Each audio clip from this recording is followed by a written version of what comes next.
ဖေဖော်ဝါရီ14ရက်နေ့ချစ်သူများနေ့ပန်းစည်းတွေချောကလက်တွေလက်ဆောင်ရကြတာဒီကနေ့ဟာမနေ့ကတည်းပို့ပြီးတော့လူတွေစိတ်ဝင်စားကြတယ်မနေ့ကဗိုလ်ချုပ်စံမွေးနေ့ကိုတော့တချို့တလီလောက်ပဲမတိလိုက်မတိပါတာနဲ့ပြီးဆုံးသွားခဲ့တယ်ဗိုလ်ချုပ်စံမွေးနေ့မြန်မာနိုင်ငံကလေးများနေ့ဒါကြီးကိုဖျောက်ပြီးဖေဖော်ဝါရီ14ချစ်သူများနေ့ကြတော့မန်းစည်းတွေချောကလက်တွေဟိုတယ်တွေတက်ခုခန်းတွေနဲ့ကျွန်တော်မြန်မာလူအဖွဲ့အစည်းပြဿနာဟာတာမန်တော့မဟုတ်နေပါဘူးပေါ်ပင်ကိုလိုက်တယ်အတကြီးကြတယ်3ယောက်ရှိ4ဘွဲ့ကွဲတယ်ဒီကနေ့လေဘုံနဂါးနဲ့ရင်းမပင်ခရိုင်တရင်ရဲဘော်ကိုကတုံးလာအပြန်လည်ပြစ်ခတ်မှုတွေဖြစ်တဲ့ပြဿနာတက်နေသလိုအတွင်းကတလိုင်းအတွင်းကပြဿနာတွေအများကြီးရှိတယ်ကျွန်တော်ဒီနေ့ပြောမယ်အဓိကအကြောင်းအရာခေါင်းစဉ်ကခင်ကြီးရဲ့တမရအိမ်မက်နဲ့တရုတ်အာချင်တာ ICC တရားခံမင်းအောင်လှိုင်ရဲ့ကြာဆုံးကန်းလို့ပြောရလိမ့်မလားဒီအကြောင်းအရာတစ်ခုရေဘုံတကား BNR တက်နေအမျိုးကြီးအခြေအနေအရက်တုံးတက်ကြရအောင်အခြားဒေသအနှံ့အပြားမှာတိုက်ပွဲတွေရှိနေတယ်တိုက်ပွဲတွေဖြစ်နေတယ်နောက်ဆုံးချိန်ရဆိုဖားဆောင်တိုက်ပွဲစစ်တပ်ကစစ်ကြောင်း3ကြောင်းထိုးလာနေတယ်ဖားဆောင်ကိုပြန်လေရယူစူးစမ်းပြီးတန်လွင်တရားကိုပိတ်ချဖို့စူးစမ်းနေတယ်အကယ်၍ဖားဆောင်ကိုပြန်လေရယူမယ်တန်လွင်တရားကိုပိတ်ချလိုက်မယ်ဆိုရင်ဘာတွေဖြစ်လာနိုင်တယ်လဲဒီအခြေအနေတွေကိုသုံးသပ်ကြမှာဖြစ်ပါတယ်ကဲကနဦးစလိုက်ရအောင်ဗိုလ်တကားနဲ့ဗိုလ်တကား PNR နဲ့ NUG ခရိုင်တိုက်ရင်းတွေရဲ့ပြဿနာဟာအကျဲမငိမ့်ပွေနဲ့အမိုက်ကစပြတ်သက်မီးလောင်တဲ့အခြေအနေတရက်ကိုတဖြည်းဖြည်းရောက်ရှိလို့လာနေပြီအခုကြည်ပေါက်တဲ့အဆင့်ဖြစ်ကုန်ပြီနှစ်ဖက်ပြစ်ခတ်မှုအဆင့်ကိုတဖြည်းဖြည်းရောက်လာပြီတက်ချင်းဖြစ်တာမဟုတ်ပဲတက်ချင်းပြစ်တာမျိုးအဆင့်ကိုရောက်မဲ့အစာပြိုးမီးပွားတွေတဖြည်းဖြည်းနဲ့များလာနေပြီပထမဦးစွာ BNR ဂိတ်ကိုရင်းမပင်ခရိုင်တက်ရင်းတွေကပိတ်တယ်ဝင်စီးတယ်လူတွေတခါ BNR ရဲဘော်တွေကတရားမဝင်ဂိတ်တစ်ခုကိုဝင်စီးတယ်ဝင်ပြောတယ်ပြဿနာအရက်ဖြစ်တယ်အခုတခါရဲဘော်ကရုံးဆိုတဲ့လူက BNR ရဲဘော်တွေပြန်လာတဲ့လမ်းခီးမှာချောင်းမြောင်းပစ်ခတ်လောက်ကြံတယ်လို့အကြမ်းမြင်သိရတယ်အဲ့တော့ဒီဘက်ကရဲဘော်တွေကပြန်ပစ်တော့အဲ့ကရုံးသိသွားတယ်ပေါ့ကြီးစားပေါက်သွားပါပြီအမိုက်ကစားပြတ်သက်မီးလောင်တယ်လို့တော်လန်ရေးတပ်ဖွဲ့အချင်းချင်းအပြန်လဲပြစ်ခတ်မှုတွေအမုန်းတရားအညှိုးတေးတွေဖြစ်လာတဲ့အခြေအနေဖြစ်လာပါပြီလူတွေလေဗျာတော်လိုင်းသမားလေလူကိုမိမိတပ်ဖွဲ့ထိရင်မိမိကိုထိရင်မခံနိုင်ဘူးအတ္တနဲ့ရှင်တန်နေကြတဲ့လူတွေဒီကြားထဲမှာပြောလို့ရတဲ့လူရှိသူပြောလို့မရတဲ့လူရှိတယ်တပ်ဖွဲ့တစ်ခုမှလည်းစိုးတဲ့လူရှိသူကောင်းတဲ့လူရှိတယ်ကျင့်ဝတ်ရှိတဲ့လူရှိသူကျင့်ဝတ်မဲတဲ့လူရှိတယ်ကိုလူထိရင်မခံမဲအသိဉာဏ်ချမဲ့လူတွေရှိတယ်ပြောချင်တာကဒီသတင်းတွေမဟုတ်ဘူးဘာဆက်လုပ်လဲဆိုတာပါပဲတပ်ဖွဲ့ချင်းညှင်းပွားမှု NUG MOD အပါဝင်တော်လိုင်းရဲဘော်တွေလူငယ်တွေတော်လိုင်းရေးကိုစုခွာနေမှုတပ်ကြီးတွေကြီးညာနေရမှုအချိန်9နှစ်တာကာလအတွင်းမှာပြည်သူလူထုရဲ့ပင်ပန်းမှုနွမ်းနယ်မှုတချို့တို့တော်လိုင်းရေးကိုစိတ်ပြတ်မှုအဆအရာတွေဟာတော်လိုင်းရေးကို minus ပြနေတယ်လို့ခင်ဗျားတို့မထင်ဘူးလားဒီမှာတစ်ချက်ကျွန်တော်ပြောပြမယ်2021နဲ့22မှာအင်တာနက်ကိုမြန်မာပြည်ရဲ့နယ်စပ်တနေရာရှိတဲ့ PDF တွေတက်တွေဟာတောင်ပေါ်ကိုတက်တစ်ဖက်နိုင်ငံရဲ့အင်တာနက်လိုင်းကိုမရအောင်တုံးပြီးရှင်းတန်ခဲ့ကြတယ်မြန်မာပြည်ရဲ့နယ်ကြားမြင်းတွေပေါ်မှာနေကြရတယ်အခု2023 24 PDF တွေဟာမြို့တွေကိုသိမ်းလာနိုင်တယ် Starlink အင်တာနက်တွေရလာတယ်မောင်းမြန် rifle တွေနဲ့ 4V ကားတွေတဝီစီးနိုင်နေပြီ2021တုန်းကလို့အောင်ဝဲတွေဘာလို့မရတော့တာလဲဘာလို့အောင်လူစိတ်တွေရော့ကျသွားတာလဲဖိုးစစ်တွေဘာလို့ရော့ပါသွားတာလဲ ရင်တော့ကမောင်းပြန်မရှိအင်တာနက်မရှိနဲ့ပစိုးကွင်းတိုင်းပြီးထိုးစစ်ဆင်တိုက်ခိုက်ခဲ့ကြတဲ့ကာလကစိတ်ဓာတ်မျိုးတွေ24 25 26မှာဘာလို့လျှော့နေသွားကြတာလဲဒီချက်ကိုလူကြီးမင်းတို့ပြည်သူလူထုတို့စဉ်းစားကြပြီးတော့ထိန်းချောင်းကြဖို့လိုပါလိမ့်မယ်အဲ့တော့NUG လည်းတော်လှန်ရေးလောက်တာပါပဲဘိုးတကားလည်းတော်လှန်ရေးလောက်တာပါပဲတမရလည်းတော်လှန်ရေးလောက်နေတာပါပဲအဲ့တော့တော်လှန်ရေးမှာယာဒူးအာနာပါဝါဆိုတာတက်တော်လှန်ရေးသမားချင်းလေးစားတန်ဖိုးထားရပါမယ်တော်လှန်ရေးကိုလဝကြီးအုပ်ဂုတ်သွေးစုတ်တာမျိုးကိုအမြန်ဆုံးရပ်တန့်နိုင်ရပါမယ်မဟုတ်ရင်ခင်ဗျားတို့ကျွန်တော်တို့တော်လှန်ရေးကျွန်တော်တို့မျော်လင့်ချက်တွေတပ်ပစ်ခံရပါလိမ့်မယ်နောက်တစ်ခုအားလုံးစကားပြောကြပါဆွေးနွေးကြပါတန်တေးဘေးချပြီးလက်သီးချင်းထိုးကြပါဗျပြည်သူဝယ်ပြီးတဲ့တနက်နဲ့ပြည်သူဝယ်ပြီးတဲ့ကြည်စံနဲ့ကိုတော်လန်ရေးမှာကိုတက်ကိုပြန်မနှင်းကြပါနဲ့လို့တတိုင်းလုံးမှာရှိတဲ့တော်လန်ရဲဘော်တူးချင်းစီနဲ့တပ်ဖွဲ့တိုင်းကိုလေးလေးစားစားတိုက်တွန်းလုပ်ပါတယ်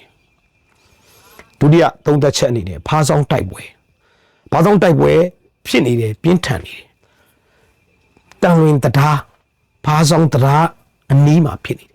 အဲ့တော့ဖားဆောင်တရားကိုအခုတော့ပိတ်လိုက်ပြီဆိုတဲ့သတင်းတွေထွက်ပေါ်နေတယ်ဖားဆောင်တရားကိုပိတ်လိုက်ရင်အခြားဖယ်လန်းကသွားမယ်ဖားဆောင်ရသွားရင်စစ်တပ်ဖားဆောင်ရသွားရင်ဘာဖြစ်နိုင်လဲဆိုတော့နေဆက်ကိုယ်တွေလမ်းကြောင်းဖြစ်တဲ့ထိုင်းဝင်ပေါက်ကုန်စီစီးဆင်းမှုတက်တောက်သွားပြီးဈေးကြီးလာနိုင်ပါတယ်ပေါ့နောက်ဆုံးရခဲ့ရင်တော့ဈေးကြီးလာနိုင်ပါတယ်အခုကာလမှာတွာလာလှုပ်ရှားနေရတာအင်မတန်ခက်ခဲတွာလာကုန်စီတေယူလောက်ကင်နေကြတယ်အကြေးသာတန်လွင်တရားဖားဆောင်တရားကိုဖားဆောင်မြို့ကိုစစ်တပ်ကိုပြန်ပေးစစ်တပ်ကပိတ်ချလိုက်နိုင်ရင်အများကြီးခက်ခဲပုံမှုခက်ခဲသွားမယ်ပြည်သူလူထုကကုန်စည်နှုန်းကြီးမြင့်တန်ထိုင်းကုန်ပစ္စည်းတွေမဝင်တော့တော့ဖြစ်သွားနံပါတ်1ကီရီနီပြည်နယ်မှာဝင်ပေါက်ကြီး3-4ပေါက်ရှိပါတယ်တောင်ငူပေါက်ဒီဖားဆောင်ပေါက်အဆရှိတဲ့အပေါက်တွေရှိဒါနဲ့စစ်တပ်ဟာပြည်သူလူထုကိုကုန်စည်နှုန်းကြီးမြင့်တဲ့တန်နေဆက်ပေါက်တွေကုန်စည်ဝင်ပေါက်တွေကိုပိတ်ချကစားပြီးပြည်သူနဲ့တော်လှန်ရေးတပ်တွေကိုစိတ်ဝမ်းကွဲနားလည်မှုလဲအောင်လွဲအောင်လုပ်ပါလိမ့်မယ်ပြည်သူကကုန်စည်နှုန်းကကြီးတာတော့သူတို့စိတ်ထဲမှာတော်လှန်ရေးတပ်တွေအခြားသောတော်လှန်ရေးအဖွဲ့တွေရဲ့အပြုမူအပြောဆိုဆိုင်ရာအားနည်းချက်တွေပေါ်မူတည်ပြီးငကိုကတက်ပုံမှုစိတ်ဝမ်းကွဲနားလည်မှုလွဲမဲ့တတ်ရှုသွေးခွဲနီးပုံတံကိုကျင့်သုံးဖို့စစ်တပ်ဟာဝင်လန်းထွက်လန်းတွေကိုဝင်ပေါက်ထွက်ပေါက်တွေကိုကုန်စီဝင်ပေါက်တွေကို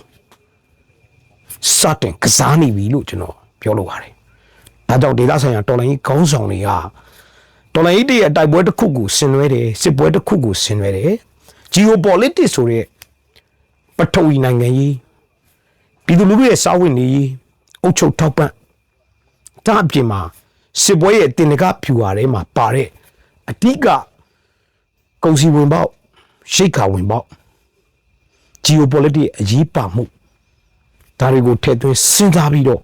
လှုပ်တိုက်ဖြစ်တိုက်တာများကိုပေါ့ဗျာစီစီလုံးလုံးညီညွတ်နဲ့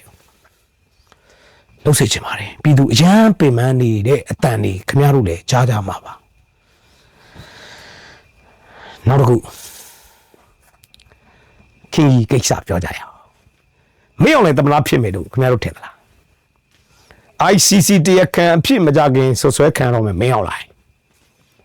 တပ်တွင်းမှာဖေးဖြစ်နေတဲ့အခြေအနေပြည်ထောင်ဝန်ကြီးထွန်းနောင်နဲ့နောက်ထပ်ဗိုလ်ချုပ်တအူးကိုတရုတ်ကနေပြီးတော့လက်ညှိုးထိုးပြီးဒီကောင်တွေတရားခံမင်းတို့ဖမ်းဆန်းဆိုတဲ့အချိန်မှာမင်းအောင်လိုက်စေအုပ်စုကဗိုလ်ချုပ်ပါမကြံကိုလူကိုတော့မကာကွယ်နိုင်ပဲချက်ချင်းဖမ်းဆီးခဲ့တယ်ဒီနေ့အဲ့တော့လက်ရှိရွေးကောက်ပွဲအာဂျင်ဒါဟာတရုတ်ရဲ့အာဂျင်ဒါပဲဖြစ်လိမ့်မယ်တရုတ်ရဲ့အာဂျင်ဒါမှာမင်းအောင်လိုက်သမ္မတဖြစ်နိုင်သေးရဲ့လားဖြစ်နိုင်ပါရဲ့လား ICC ရဲ့တရားခံတယောက်ဖြစ်နေတဲ့မင်းအောင်လိုက်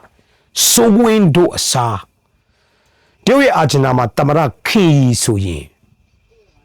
ဘာတွေဖြစ်ကုန်လဲခ ခင်ကြီးဟာတရုတ်ရဲ့မျက်စိကျနေတယ်မကြခင်ခင်ကြီးကိုတရုတ်ပြည်ခေါ်လိုက်မယ်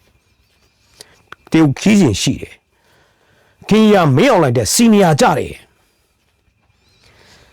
ဘုလောင်းတင်တဲ့အပတ်စဉ်ခင်ကြီးက15မင်းအောင်လိုက်16အပြည့်၍ခင်ကြီးသာလွတ်တော်ဥက္ကရာတို့တမရတို့ဖြစ်ခဲ့ရင်မင်းအောင်လိုက်ဟာခင်ကြီးကိုအလေးပြုရမှာဥညွတ်ရမှာဖြစ်တယ်အပတ်စဉ်အရာကိုစီနီယာအရာမြင့်တယ်အာနာယာရုယနိုင်ငံတော်ရဲ့အထွတ်ထိပ်ပုဂ္ဂိုလ်အတမရဖြစ်တယ်ဒါဆိုရင်ခင်ကြီးကိုမင်းအောင်လိုက်တမရပေးဖြစ်မလားတမရပေးမဖြစ်ရင်မင်းအောင်လိုက်ကိုယ်တိုင်တမရလုပ်ပါတမရလုပ်မလားဒါကိုတရုတ်ကသဘောတူမလားတရုတ်ဟာအတိုင်းဗမာပြည်ကိုဈေးကွက်တရက်အနေနဲ့တည်ငြိမ်အေးချမ်းစေခြင်းတယ်သူ့ကုန်စီတွေရောင်းချဖို့ဗမာပြည်ရဲ့တည်ရန်ဇာတာတွေကိုအမြတ်ထုတ်ဖို့လက်ရှိလှုပ်ထားတဲ့ကပတ်တကွင်းပါလား BRI စီမံကိန်းကြီးအောင်မြင်ဖို့ဒါတွေနဲ့မြန်မာပြည်တည်ငြိမ်မှုလိုအပ်တဲ့အခြေအနေမှာရွေးကောက်ပွဲကိုဆိုင်းပြလုပ်ခိုင်းတယ်တကမ္ဘာလုံးကရှုတ်ချနေပြီးတော့လူကျုပ်မှာဖြစ်တတ်မနေတဲ့မင်းအွန်လိုင်းကိုတရုတ်ဟာယူယူမိုက်မိုက်ထောက်ခံနေတယ်အလဲအထက်အနေနဲ့လာမယ့်ရွေးကောက်ပွဲအာရှင်တာနဲ့ပတ်သက်ပြီးမြန်မာနိုင်ငံတည်ငြိမ်မှုအရေးမင်းအွန်လိုင်းလက်ထဲတမနာဖြစ်အာဏာဆက်ထက်လိုက်ရှင်ယူယူမိုက်မိုက်ထောက်ခံနေတဲ့တရုတ်အတွက်ထပ်ပြီး ICJ တရားခံကိုတမနာဖြစ်အောင်လုပ်ပြီးတဲ့နိုင်ငံဟာတရုတ်နိုင်ငံဖြစ်ကြောင်းကမ္ဘာတမိုင်းမှာတရားခံတတ်ဖြစ်မယ်ခင်းနဲ့မင်းအောင်လိုက်စခွက်လူဝဲဖြစ်နေတယ်လို့စံခါရေးနဲ့စစ်တပ်နဲ့အာနာပါဝါခွာနာစတာနာခွဲဝေမှုတွေနဲ့ပတ်သက်ပြီးဒီနေ့နေပြည်တော်မှာဆွေးနွေးမှုတွေရှိနေတယ်လို့ကျွန်တော်တို့သတင်းနေရတယ်။တိုင်းနယ်ပြည်နယ်ဝန်ကြီးချုပ်တွေကိုစံခါရေးဘက်ကယူမယ်။စစ်စေးရှိတဲ့ဒေသဇကိုင်းမကွေးလို့ဒေသမျိုးမှာဝန်ကြီးချုပ်တွေကိုစစ်တပ်ကဗိုလ်ချုပ်တွေခန့်မယ်။ဗိုလ်ချုပ်တွေခန့်နေဆိုတဲ့နေရာမှာလည်းနှစ်မျိုးရှိတယ်။စံခါရေးကိုလွတ်လိုက်တဲ့စစ်ဗိုလ်ချုပ်တွေကိုယ်စလေဖြစ်သွားရှင်ကိုယ်စလေဖြစ်သွားခဲ့တဲ့စစ်ဗိုလ်ချုပ်တွေကိုခံမလားမဲနိုင်ခဲ့တယ်ပေါ့ဗျာခိုးပြီးတော့